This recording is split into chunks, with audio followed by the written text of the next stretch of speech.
Bienvenidos, esto es Vayan y Hagan, esto es un podcast de Singular en Costa Rica. Mi nombre es Diego Araya, estoy súper contento de estar acá. Hoy tenemos un episodio muy especial y además tenemos una invitada muy especial. Michelle, ¿cómo estás? Muy bien, gracias a Dios, emocionada de estar aquí con usted. Buenísimo, estamos muy contentos.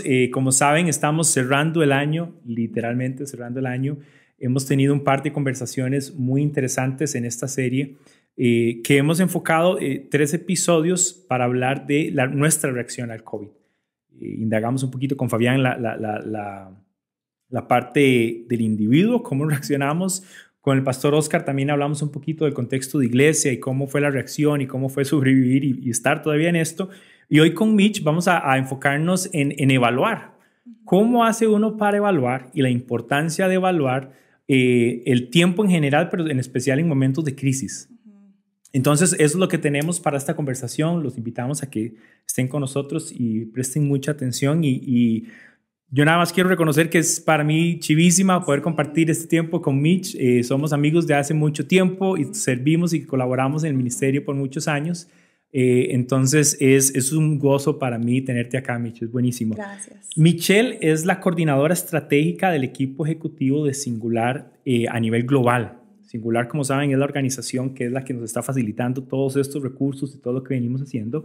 Y Michelle tiene sobre sus hombros un montón de responsabilidad, con un equipo muy chiva también de amigos. Son 4 personas que tienen roles súper claves, sirviendo a un grupo muy grande. Singular está en 8 países actualmente, en Latinoamérica y también en España.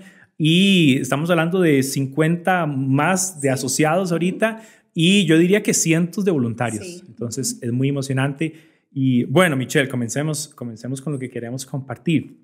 Mitch, cuéntanos un poquito desde tus múltiples roles, como esposa, como mamá, como mujer, como líder. ¿Qué son las sensaciones? ¿Cuáles dirías son las palabras claves, Michelle, pasando por el COVID y por este año 2020? Excelente pregunta. Diría como mamá, el rol de mamá, la palabra que me viene a la mente es sacrificio. Como hija, ha sido muy interesante como el rol de hija. Yo diría restricción, ¿verdad? Perder acceso. Yo diría como mujer, vamos a ver, sencillez, como opuesto de vanidad, esta sencillez. Diría como líder, innovación.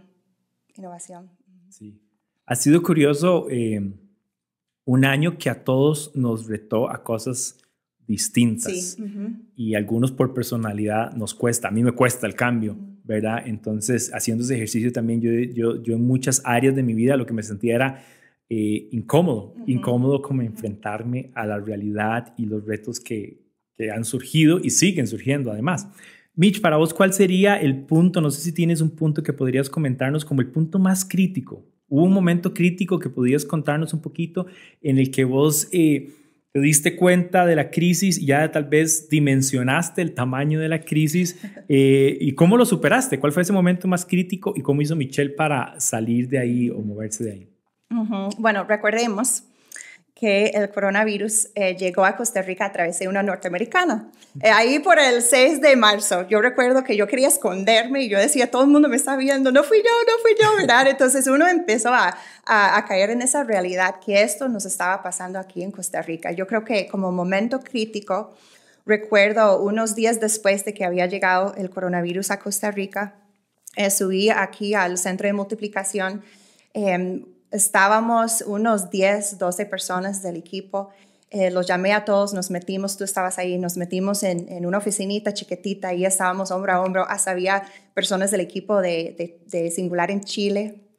Y ahí tuve que anunciar que íbamos a posponer algunas reuniones muy importantes que teníamos con el Consejo Internacional porque requería atraer personas del extranjero para algunos días aquí en Costa Rica. Fueron reuniones que yo había preparado por meses, yo estaba súper lista. Fueron reuniones muy importantes porque necesitábamos consolidar nuestra relación con este consejo porque son los que nos aconsejan y que nos pidan cuentas como organización sobre las metas organizacionales. Y yo recuerdo ver a todas las caras, anunciar, es tiempo para pausar, para posponer. y no sabemos exactamente qué más viene de camino que vamos a tener que reorientar según nuestra realidad ahorita.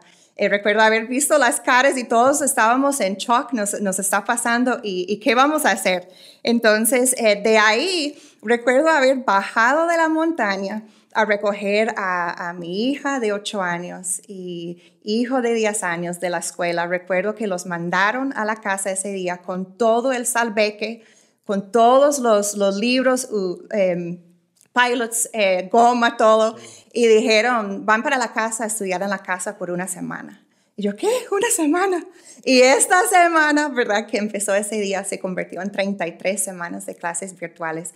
Ese día para mí fue inolvidable. Sí, un cambio. Me llama la atención que usa la palabra posponer, que es una palabra fuerte porque posponer siempre significa no puedo hacerlo, tal vez porque no pude o no quise, pero en este contexto era posponer porque no había otra opción.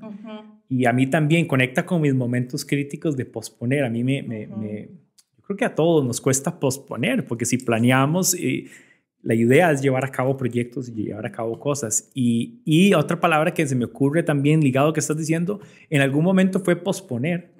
Y en algún otro momento fue decir, bueno, no solo vamos a posponer, vamos a cancelar. Sí. Me imagino las personas nos están escuchando diciendo, sí, yo también tuve que posponer y después cancelar y después adecuar. Qué reto tan grande. Pero bueno, ¿cuánto nos ayuda también? Yo no sé si en el ego. Yo soy mucho de planear y posponer me ayuda a recordar cómo yo no estoy al mando de todo, ni puedo manejar todo. Y hay veces que necesito echarme para atrás y posponer. Y para agregar algo ahí, me preguntaste cómo lo superé. Sí, bueno, creo que ¿cierto? como van cambiando las cosas, ¿verdad? Poco a poco uno va superando, no es un momento.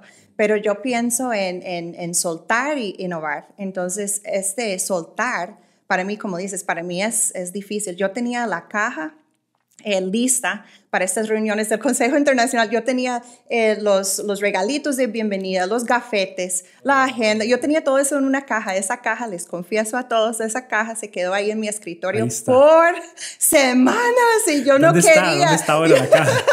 Estaba ahí presente. Ya guardé todo, pero vieras cómo me costó soltar. Ok, las cosas están cambiando y necesitamos innovar. Y puedo decir como formas que nos ayudó a superar un poco. Tuvimos que hacer un plan nuevo familiar. Ya tuvimos que dividir nuestro tiempo. Son dos chicos ahora que están estudiando en la casa y 2 adultos que trabajan en el ministerio como trabajo principal. Entonces tuvimos Lisandro y yo que dividir el día, ¿verdad? Entonces yo hacía mis reuniones en la tarde, él las hacía en la mañana y ahí estábamos disponibles para los hijos, pero fue una innovación. En ese tiempo también y todavía en mi rol agendo y preparo muchas reuniones. Me encanta agendar y facilitar reuniones. Es una de las cosas que más me encanta. Pero cuando todas las reuniones se convirtieron en reuniones virtuales, yo tenía que pensar en cómo crear espacios entonces para que la gente se conecta. Porque se conecta, digamos, a Zoom y puedes seguir con el plan, ¿verdad? La agenda de una reunión. Pero ya sin la cara a cara, sin tocarnos, fue necesario pensar en cómo creamos espacios para la conexión. Entonces, el empezar con cómo estamos, cuál es una palabra que te describe hoy. También cambiar las dinámicas de la reunión, ¿verdad? Que no hacemos la misma agenda, la misma cosa. Entonces, hablamos mucho en singular sobre un círculo de innovación y lo hablamos mucho cuando alguien está movilizándose a una nueva cultura. La importancia de entrar en la cultura, de observar, de descifrar códigos y de conocer en la realidad en la cual está cultural. Pero lo hemos experimentado con COVID. Tenemos que reevaluar, observar, descifrar códigos y ver dónde estamos. Entonces, un círculo de innovación, aunque no nos hemos movilizado a otro lugar y no estamos encarnándonos en una nueva cultura, la realidad es que sí. Es una nueva realidad en la cual vivimos. Qué chiva esa idea de innovar y uno revisa la historia y se da cuenta que en la historia hay cientos de momentos donde momentos críticos obligaron a las civilizaciones, a las personas, a los pueblos a cambiar, innovar. Qué bueno, chivísima. Me encanta lo de tener la caja ahí todavía, porque creo que creo que tiene un significado también como emocional o psicológico, ¿verdad? Sí. Yo no sé, todo mundo, yo tengo también como psicológicamente hablando cajas de cosas que dejé por ahí, después voy a hacer esto, sí. Lo juro, ¿verdad? Como voy a retomarlo, voy a hacerlo. Pero bueno, en medio de tus tiempos de estudio con las chicas con las que estás invirtiendo, en esa dinámica de estudio y en tu tiempo a solas con Dios también, ¿qué cosas aprendiste? ¿Qué cosas surgieron? Y cómo esto, yo sé, fue un pilar para vos, pero cómo fue descubrir cosas nuevas en tu tiempo de hacer discípulos. Buena pregunta. Hay varios versículos, pasajes, porque esto es lo bonito de la palabra y que la palabra está viva, entonces lo que enfrentamos, la palabra toma, como dicen los judíos, otro ángulo, es un diamante y según lo que estamos pasando vemos nuevas cosas, pero quizás el que más me resalta fue un día con Wendy. Wendy es una amiga y una estudiante en la universidad y una chica con quien he tenido una relación HD hace 8 años. Estamos acercándonos a 8 años. Todo su tiempo en el colegio y ahora en la universidad. Ella escogió estudiar al extranjero, entonces ya nuestro tiempo, nuestra relación HD se había convertido en algo virtual. Entonces, ahí estábamos en Zoom, como siempre, todas las semanas, siguiendo nuestra secuencia en la vida de Jesús. Y nos topamos con Juan 11.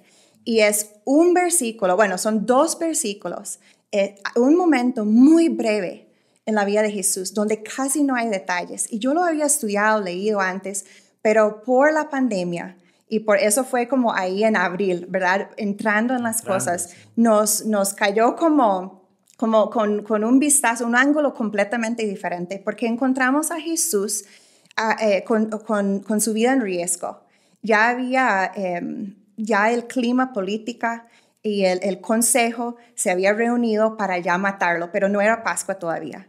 Entonces eso fue despuesito de que él resucitó a Lázaro, o el Padre resucitó a Lázaro a través de Jesús. Entonces lo encontramos en necesidad de esconderse y aislarse por peligro de su vida.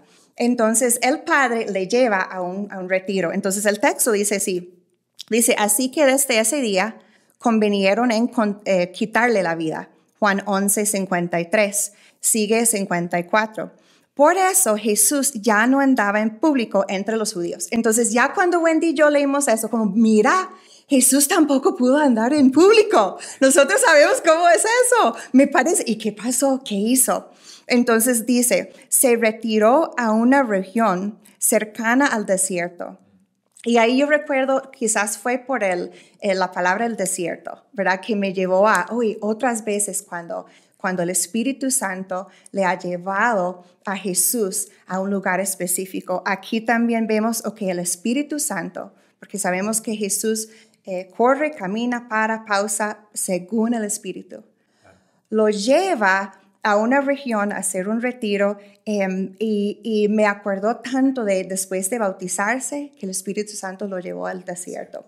Lo lleva, lo encamina, es como el chofer del Uber, ¿verdad? Él maneja y Jesús va. Entonces terminan en un pueblo que se llama Efraín.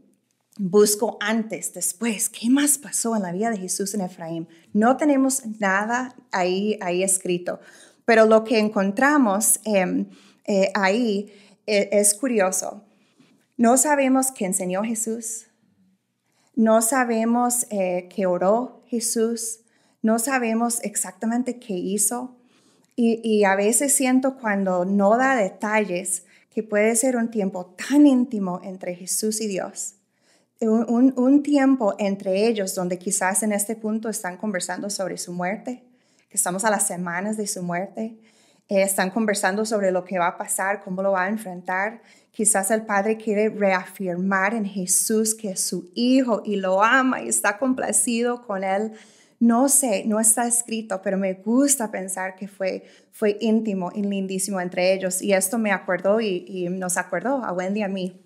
El Espíritu Santo nos lleva a veces al aislamiento. Y al cual que Jesús tuvo esa costumbre, tal barco, tal jardín, tal montaña, ¿verdad? Donde Él iba para aislarse, que el Padre lo usó en la vida de Jesús como un tiempo de alineamiento. ¿Y cómo podemos pensar no tanto en el aislamiento, sino en el alineamiento? Y empezamos ahí a preguntar ciertas cosas, ¿verdad? Sobre nuestro tiempo en aislamiento, sobre qué está alineando en mí. Y el versículo termina, ¿verdad? Falta de detalles, pero sí nos da este detalle al final del versículo 54, donde se quedó, entonces a un pueblo llamado Efraín, donde se quedó con sus discípulos. Entonces, llevado por el Espíritu Santo en un tiempo íntimo de alineamiento, pero ahí estaba haciendo discípulos todavía. Jesús no tenía que estar en el templo, no tenía que estar ni en público para seguir haciendo la estrategia que cambiaría el mundo.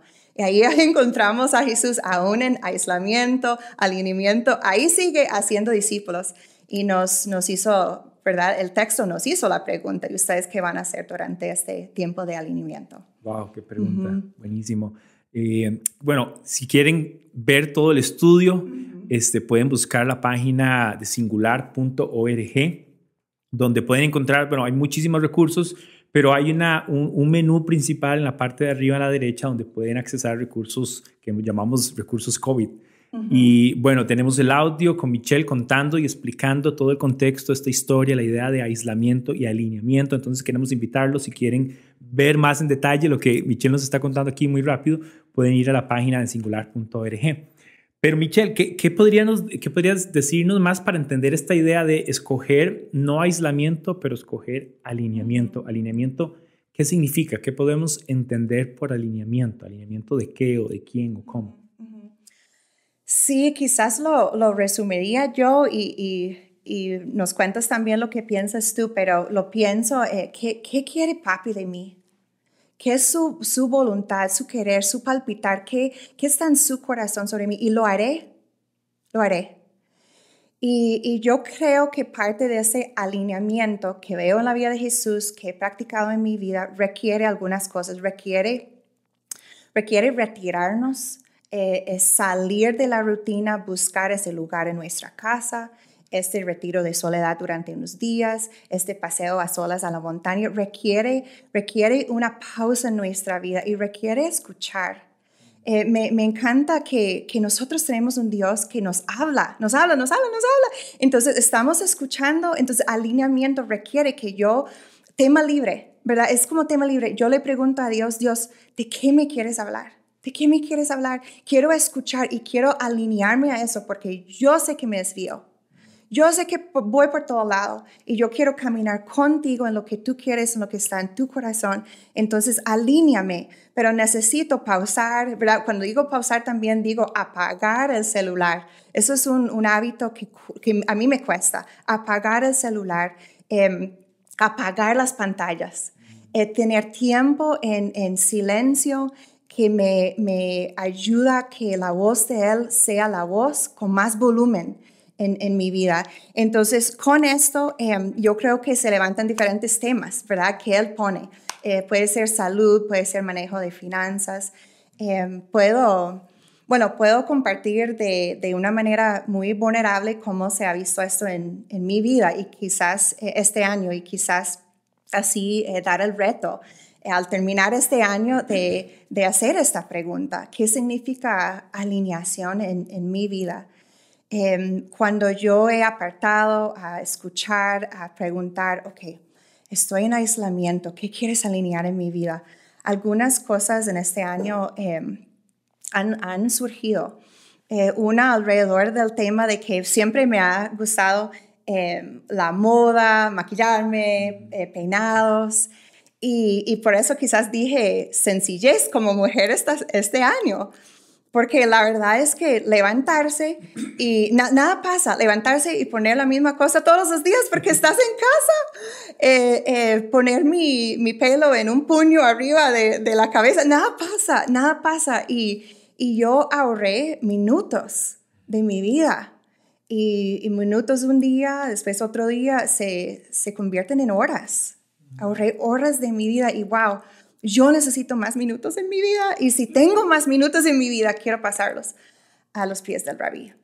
Entonces, creo que uno de estos alineamientos fue en el tema de vanidad, modestia y sencillez. Otro alineamiento en mi vida, yo creo que al empezar el año, yo hubiera dicho que sé mucho sobre mis hijos. Sé mucho sobre mis hijos. Pero yo creo que terminaría el año diciendo que conozco a mis hijos. Es como lo que hablamos de Dios, ¿verdad? Sé mucho de Él, pero lo conozco, ¿verdad? Sé mucho de Jesús, pero conozco a Jesús. Es algo diferente, es un verbo y una relación diferente. Amo a mis hijos, sabía mucho de ellos, pero la verdad es que salían temprano y venían a la tarde y después, ¿verdad? Cada uno para fútbol, para danza, para su cosa. Y este año ha provisto una forma de conocer a mis hijos. Yo conozco ahora lo que los maestros conocen en la escuela. Aprendí lo que están estudiando, aprendí quiénes son sus amigos, con quienes se pegan ahí en Zoom hablando. No puedo decirles la cantidad de horas que Lisandro al acostar a Judah se quedan ahí hablando y hablando. Él va entrando en esta preadolescencia. Hemos comido juntos más que nunca y yo no cambiaría esto por el mundo. Un alineamiento en no solamente convivir con mis hijos, pero conocerlos. Y el otro quizás ha sido con mi barrio. Nosotros vivimos en una calle sin salida, somos 30 casas. Y por muchos meses solo nos vimos entre nosotros y ahí afuera con máscaras. No vimos a nadie más, entonces nos convertimos en súper amigos todos. Caminamos, charlamos, pusimos mesas en un círculo, ¿verdad? 2 metros de distancia y las señoras ahí del barrio, los niños ahí jugando y yo siento que fue un momento de alineamiento en mi vida y Dios diciendo, Mitch, esta es tu comunidad, esta es tu comunidad. No se te olvide de las personas que he puesto a la par de tu casa. No se te olvide de las personas que están más cercanas. Entonces, con estas, ¿verdad? Como alineamientos, siento una tensión ahora. Termina el año y no sé si puedes sentirlo, pero uno no quiere seguir como estamos, pero no quiere tampoco volver a lo que era. Uh-huh. Y es en esta tensión que voy preguntando, okay, papi, ¿qué has alineado y qué quieres que haga ahora? Uh-huh. Qué chiva. Y muy retador también. Tal vez afirmando lo que estás diciendo, ¿verdad? Esta idea de alinearse está relacionado con pausar, uh-huh, escuchar, que las dos son cosas que podemos hacer siempre. No ocupamos una crisis para hacerlo, pero paradójicamente ocupamos cosas que nos obliguen. Pero siempre Dios quiere que pausemos, escuchemos a lo que Él nos está diciendo, lo que nos está enseñando. Y es interesante esta idea de cómo nos hace más conscientes. ¿Dirías que esta idea de alineación también tiene que ver con ganar conciencia? Sí, exacto. Uh-huh. ¿Verdad? Como darnos cuenta de cosas que siempre hemos tenido y tal vez no hemos agradecido lo suficiente, uh-huh, o no hemos aprovechado lo suficiente, o dimos por sentado que eso estaba bien y perdimos tal vez esa sensación de maravillarnos o sorprendernos por las cosas que están pasando, ¿verdad? Yo me identifico mucho con lo que estás diciendo con los niños, ¿verdad? Uh-huh. En mi casa con Wenwen y los chicos ha sido un reto de ajustar horarios y es complicadísimo. Yo le decía a Wen, a mi esposa, a los profesores no les están pagando lo suficiente. Sí. Es complicado, pero otra vez, qué rico tener tantos tiempos de cenar juntos, de desayunar juntos, de almorzar juntos como nunca. Sí. Y es algo de pausar, de notar, de ganar conciencia y de conectar con Dios y decir, Dios, ¿qué quieres que hagas? ¿Qué quieres que yo haga con mis hijos? Uh-huh. Y con mis vecinos y con mi esposa y en mi familia. Esa es, bueno, me encanta porque es súper, súper retador. Mitch, ¿qué podrías contarnos de cómo aplicaste este concepto de alinear en el enfoque del ministerio, en tu rol como líder en singular? ¿Cómo pasaste de esa conciencia y todos estos conceptos de alinear al ministerio? ¿Qué pasó ahí también? Uh-huh. Sí, yo diría que con muchísima sensibilidad a todo lo que está pasando en el mundo, que para Singular ha sido un año muy lindo de profundizar. Creo que cada familia, iglesia, organización tiene una oportunidad en este tiempo o desviarse de la misión o concretar la misión, recordar, volver a cuál es nuestra misión. Y nuestra misión es obedecer a Dios movilizando hacedores de discípulos según los principios que nos modeló Jesús.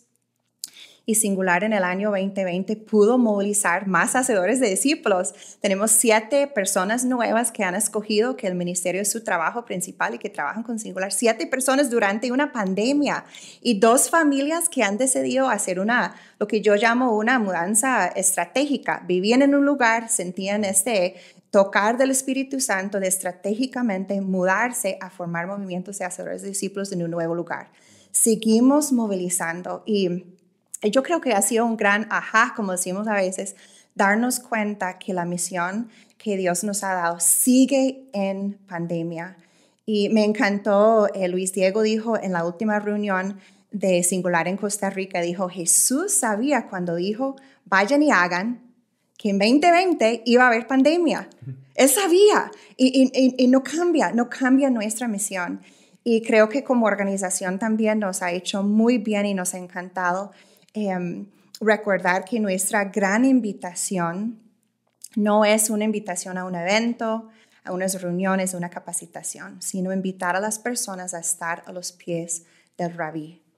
Y hemos tenido una oportunidad de pensar no en lo que no podemos hacer, pero en lo que podemos hacer. Y Jesús lo dijo demasiado lindo cuando estaba hablando con María y Marta, ¿recuerdas? Él dijo, ¿verdad? María ha escogido lo mejor y esta es la parte y nadie se la quitará, nadie se la quitará. Y en pandemia, en COVID, no nos han podido quitar la oportunidad, el espacio que el Rabí nos da a sus pies.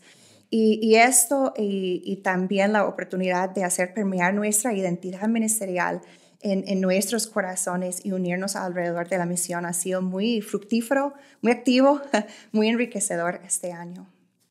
Yo pienso que es un gran reto para cualquier tipo de organización, pequeña, mediana, grande, iglesia, y a lo interno como hacedores de discípulos. Y volviendo a Juan 11, Jesús está aislado, el Espíritu Santo le dice, vamos por acá, por un tema casi de seguridad, pero él va con sus discípulos y en medio de esa adversidad, de esa tensión política, religiosa que estaba en torno a Jesús, él sigue haciendo lo mismo.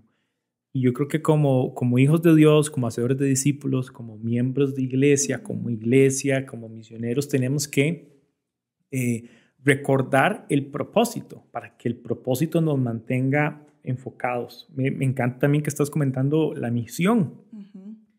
Cuando vivimos con una misión clara, las adversidades no nos hacen desenfocarnos, más bien las adversidades nos hacen mejorar en cumplir esa misión, ¿verdad? Porque al final no es como que si me va bien tengo una misión y si me va mal cambio de misión, ¿verdad? Como si soy popular hago discípulos y si no soy popular entonces ¿qué hago? Entonces es un gran reto, me parece, a lo interno de ¿cuál es mi propósito? Y sabemos que hay propósitos generales como hijos de Dios, y esto no lo vamos a discutir. Un propósito general como hijos de Dios es ser discípulos. Sí. Pero ¿qué otras cosas, verdad? En las iglesias, en los ministerios, en los grupos, afinar y decir que las circunstancias adversas no nos desenfoquen, más bien nos den una oportunidad de innovar, de crecer y de persistir. Hay un gran valor cuando aún en los tiempos difíciles seguimos haciendo lo que se supone que debemos hacer, ¿verdad? Con esa intensidad. Yo creo que cualquiera que sea nuestra situación nos hace responder ante esta idea del propósito de Dios. Y a mí me gusta pensar que como creyentes, además, Dios está con nosotros siempre. Él ha puesto su Espíritu Santo en nosotros y Él nos ayuda a superar la adversidad. Y debemos recordar eso. Él no nos dejó solos en este año, sino que ha estado con nosotros, como siempre lo ha estado. ¿Cuáles serían, cuál fue mi propósito? Y si lo cumplí, es una palabra que yo creo que todos tenemos que llevarnos. Pero ¿qué otras preguntas debemos hacernos en medio de la adversidad, Mitch? Como individuos, como creyentes, pero también pensando en esta idea de iglesia, ministerio y todo lo demás. ¿Qué son esas preguntas que deben surgir para evaluarnos? Que es la idea, ¿no? Sí, quizás volvemos a la pregunta, ok, en 2020, ¿qué estaba alineando papi en mi vida? ¿Qué estaba alineando el Padre en mí? Y de hecho me encantó el ejercicio que hicimos al principio del podcast, que me dijiste un rol y que yo comento, ok, ¿cuál era el reto más grande? A dejar que esas palabras suban, ¿verdad? La conciencia nos ayuda a identificar y hacerlos más tangible, palpable, y por ahí descubrir qué ha estado alineando en mi vida, porque muchas veces van de acuerdo con estos retos. También ahora que estamos reintegrando poco a poco a la vida, yo prestaría mucha atención a donde hay tensión, donde sentimos tensión, como que no quiero volver a esto, pero ¿verdad? He cambiado y quiero, de aquí en adelante, quiero anotar aspectos que no quiero retomar o que quiero que se vean diferentes. Entonces, en 2020, que estaba alineando el papi en mí, y la segunda pregunta que yo haría honestamente es, ok, en el 2021, ¿con quién lo voy a compartir? ¿Con quién lo voy a compartir? ¿Por qué? Porque nosotros somos rapidísimos para olvidar. Y me acuerdo de los israelitas que daban vueltas en el desierto y dice la palabra, ¿verdad? Que fue para humillarlos y ponerlos a prueba a ver qué estaba en su corazón. Entonces ya hemos tenido unas vueltas en el desierto, ¿verdad? ¿Qué salió? ¿Dónde nos alineó? ¿Y cómo vamos a recordar esto cuando las cosas mejoren un poco? ¿Verdad? Cuando cambie un poco, cuando abre la economía otra vez y estamos en clases otra vez, ¿vamos a recordar o no? Y yo puedo hablar por mí misma que yo recuerdo, vamos a recordar que no nos pudimos besarnos para saludar de beso. Vamos a recordar que todo el país se quedó ahí congelado delante de la tele a la 1 de la tarde para las noticias a ver cuántos, ¿verdad?, casos más había. Todos vamos a recordar estos momentos, pero vamos a recordar lo que Dios alineó en nuestra vida. Requiere decirle a alguien, a su esposo, su mejor amigo, las personas con quienes tenemos relación HD, y ayudémonos a recordar estas cosas, porque al rato este año, en parte y con mucha sensibilidad lo digo, en parte quizás fue un regalo. Yo he hablado con amigos que han perdido sus negocios, que les ha ido muy difícil el matrimonio, muchas cosas. Aún ellos están diciendo, pero ¿sabes lo que he aprendido? ¿Sabes lo que Dios me ha enseñado? ¿Sabes cómo me he alineado? Entonces, aunque ha sido difícil, ha sido un regalo de Dios y vamos a recordar lo que nos enseñó. Mejor contarle a alguien. Entonces, ¿cómo ha estado papi alineándote en 2020 y cómo en 2021, con quién lo vas a compartir en 2021 para no olvidarlo? Buenísimo. Me encanta esta idea de apuntar las lecciones, que no nos vaya a fallar la memoria. Sí. Y compartir esas lecciones. Sí. Yo creo que la adversidad y el sufrimiento suelen ser muy buenos profesores. No son profesores que nos encanta tener, pero sí que hay lecciones importantes. Y si vamos a pasar por circunstancias difíciles, hacer que valga la pena es recordar esas lecciones y compartir esas lecciones. Nos van a formar en carácter y van a afinar nuestro propósito. Mitch, ¿qué sería para ir cerrando? ¿Cuál sería para vos la forma de tener una esperanza sana, certera y una esperanza bíblica también? Evaluando el año, cerrando el año, ¿cómo posicionarnos con una sensación de una esperanza correcta? ¿Qué significa para vos eso? Sí, súper buena pregunta. Ay, yo todavía camino y veo los negocios cerrados, ¿verdad? Y duele. Paso en Facebook y más veo, ¿verdad?, como abuelitos, abuelitas que están muriendo. Yo creo que todos carecemos ahora de contacto físico. No ha sido fácil. No todo va a ser mejor mañana, la verdad tampoco. Pero algo recientemente que ha llegado a mi corazón es esta idea de que Jesús, que uno pregunta, ¿qué ha estado Jesús haciendo todo este tiempo, verdad? Y hago referencia a Juan 14, 2 y 3. Voy a prepararles un lugar. Y si me voy y se lo preparo, vendré a llevárselo conmigo. Y tengo esta sensación de que un año así, de ver tanta pérdida, confusión, incertidumbre, nos ayuda a esperar que Él viene por nosotros. ¿Qué ha estado haciendo Jesús? Jesús está ahí preparándonos un lugar. Y yo lo imagino a Él como casi como un chiquito que dice, quiero ir, ¿cuándo puedo ir por ellos? Porque esto es el punto, que no somos de este mundo. Igual que se escribe en Hebreos, peregrinos, pasajeros, extranjeros, porque anhelamos nuestra patria real. Igual que yo llevo 22 años de vivir en Costa Rica, no soy de Costa Rica, pero no soy de los estados. Mi lugar está en otro lugar y yo quiero estar ahí. Un año así creo que nos lleva a este punto de decir nuestra esperanza está en que este mundo no es nuestro mundo. Y yo lo vi en mi hija Chloe cuando apenas era noviembre y ella me decía, mami, quiero decorar para Navidad. Mami, quiero decorar para Navidad. Y yo también, ¿verdad? Porque yo creo que todo el año esperamos la Navidad, ¿verdad? Entonces, entonces un sábado sacamos el árbol, sacamos el adornos y ahí íbamos poco a poco. Y ella feliz de la vida y con esa alegría de niña, ¿verdad? Que es, ¡ay, viene la Navidad! Felicidad en su cara, en su alma. Y yo la vi a ella y yo me veía en ella. Yo decía, así me siento. Pero por la próxima venida de Jesús. Jesús vino, celebramos la Navidad, pero viene otra vez. Y yo también con ese corazón de alegría y de emoción, necesitamos encontrar nuestra esperanza en que este mundo lo pasamos difícil, hay adversidad, pero Él dice, he vencido el mundo. Y Él está preparando un lugar para nosotros. Y yo me imagino a Él igual de ansioso por venir por nosotros que yo estoy hoy de estar con Él. Entonces, terminamos el año y empezamos otro año y decimos, estamos listos. Jesús, ven, aquí estamos listos. Este año, la misma desesperación del año se ha convertido en un anhelo más grande que viene por nosotros. Uh-huh. Wow, qué chiva. Y al final esa es la esperanza que no defrauda, dice Romanos. Uh-huh. Sí. Y otra vez es la cosa que nos debe también reenfocarnos en que el fin último de Dios no era darnos una vida cómoda y placentera. Uh-huh. Y no obstante, nosotros todos buscábamos y seguimos buscando eso. Y qué rico que vengan situaciones que nos hagan recordar Maranata. Sí, en el primer siglo la iglesia, ¿verdad? Decía Maranata y lo decía casi que a modo de saludo. Maranata era como una cosa de recordarte como viene pronto. Sí. Él viene y lo mejor está con Él. Lo mejor siempre es Él y está con Él. Uh-huh.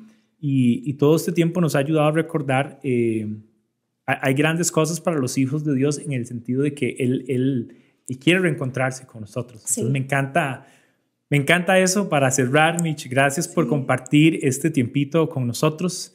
Queríamos cerrar esta primera, pues no primera temporada, pero los primeros episodios de Vayan y Hagan con vos. Es un gran privilegio. Y bueno, es un tema que ojalá les haya traído mucho interés. Creo que hay muchas cosas más que podemos comentar. Pero bueno, queremos saludarlos desde acá, que terminen este año muy felices. Sobre todo recordando esa esperanza que Michelle nos está contando hoy, ¿verdad? En Cristo. Ojalá pasen muy bien con sus familias. Creo que orando también por consuelo y sanidad y duelo para miles de personas que perdieron a gente este año en momentos críticos financieros también. Entonces, solo quiero ser súper sensible de que ha sido un año difícil, complicado, pero Dios sigue siendo Dios. Y el sacrificio de Jesús no fue en vano y nos pone a nosotros con una esperanza al que todos podemos aferrarnos. Entonces, muchas bendiciones, feliz año nuevo y para el 2021 tenemos más conversaciones, más recursos y más formas en las que queremos retarlos a ser discípulos. Esto es Vayan y Hagan, esto es un podcast de Singular en Costa Rica. Michelle, muchas gracias. Muchas gracias. Feliz año. Feliz año. Nos vemos, bendiciones.